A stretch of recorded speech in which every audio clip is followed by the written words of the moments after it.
Hello everyone, मैं doctor Nilima आज इस वीडियो में चर्चा करूंगी सृजनात्मकता के मापन की, जिसमें हम ये जानेंगे कि सृजनात्मकता के तत्व या पहलू वो कौन कौन से हैं जिनका मापन सृजनात्मकता परीक्षण के द्वारा किया जाता है, और साथ ही गिलफोर्ड के सृजनात्मकता के परीक्षण के विषय में भी संक्षिप्त में समझने का प्रयास करेंगे।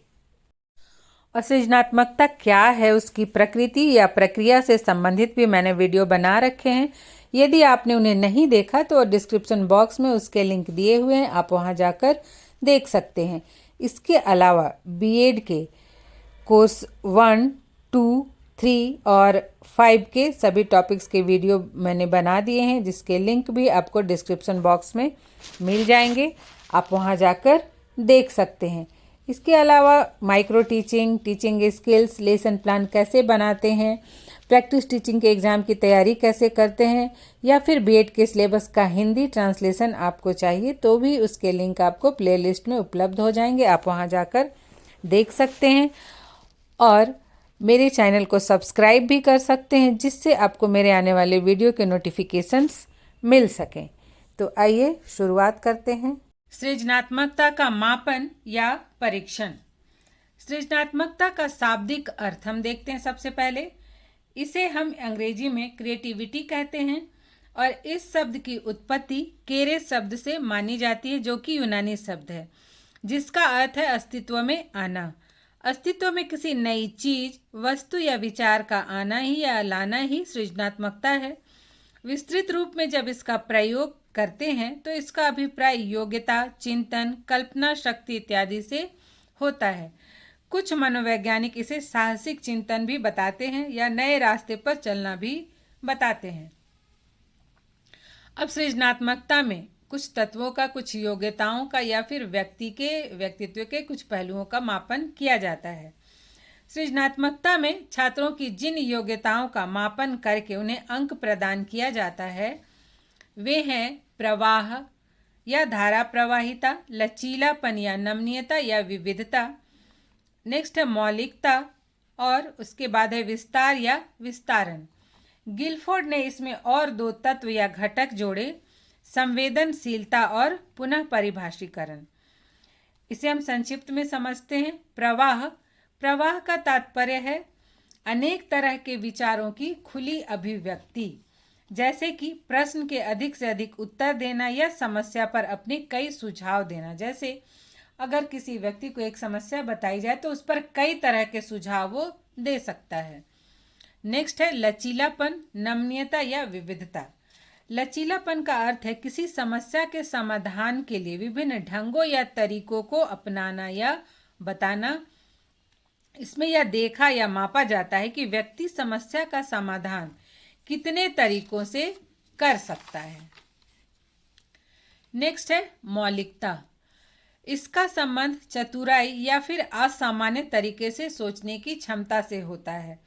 इसमें जो भी क्रियाएं या रचना की जाती है या जो निर्माण किया जाता है वो नवीन होता है, अनूठा होता है, अनोखा होता है और यूनिक होता है। हम कहते हैं ना किसी भी वस्तु के को देख के कि ये यूनिक है, अर्थात उसके जैसा और दूसरा नहीं है।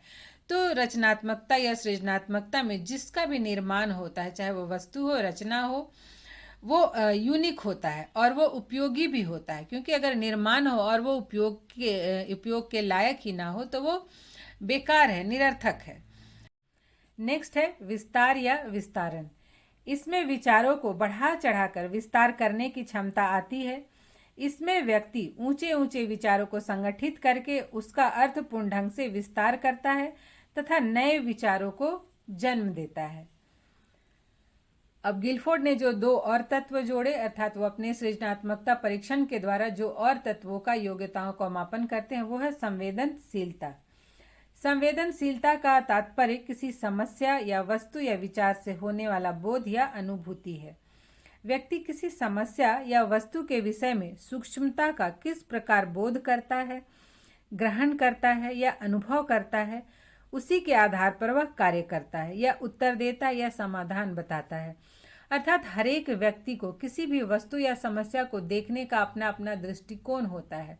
किसी वस्तु को देखकर प्रत्येक व्यक्ति में अलग अलग अनुभव आते हैं और वो जैसा अनुभव करता है उसी तरह का समाधान उस समस्या या विषय वस्तु के विषय में बताता है। और नेक्स्ट है पुनः परिभाषीकरण। किसी समस्या या विचार को पुनः नए तरीके से परिभाषित करना, अपने शब्दों एवं विचारों को नए ढंग से व्यक्त करना। जैसे कि अभी आप साइकोलॉजी में ही बहुत सारे टॉपिक पढ़ते हैं, वृद्धि एवं विकास, बुद्धि, सृजनात्मकता, व्यक्तित्व। तो इसमें आप देखें कि कई सारे मनोवैज्ञानिकों के, शिक्षा शास्त्रियों के अलग अलग परिभाषाएं दी गई हैं।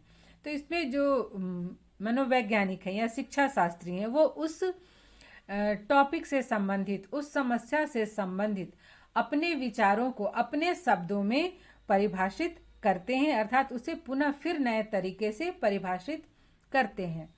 तो इस प्रकार से जो सृजनात्मकता है उसकी पहचान या मापन इन्हीं तत्वों या पहलू के आधार पर की जाती है। अब गिलफोर्ड ने बताया है कि सृजनात्मकता में जो है उसका संबंध चिंतन से होता है, और चिंतन दो तरह का होता है, अभिसारी चिंतन और अपसारी चिंतन। तो जो अभिसारी चिंतन है यह चिंतन एक बिंदु पर केंद्रित होती है, और ऐसे चिंतन में समस्या का एक निश्चित उत्तर होता है।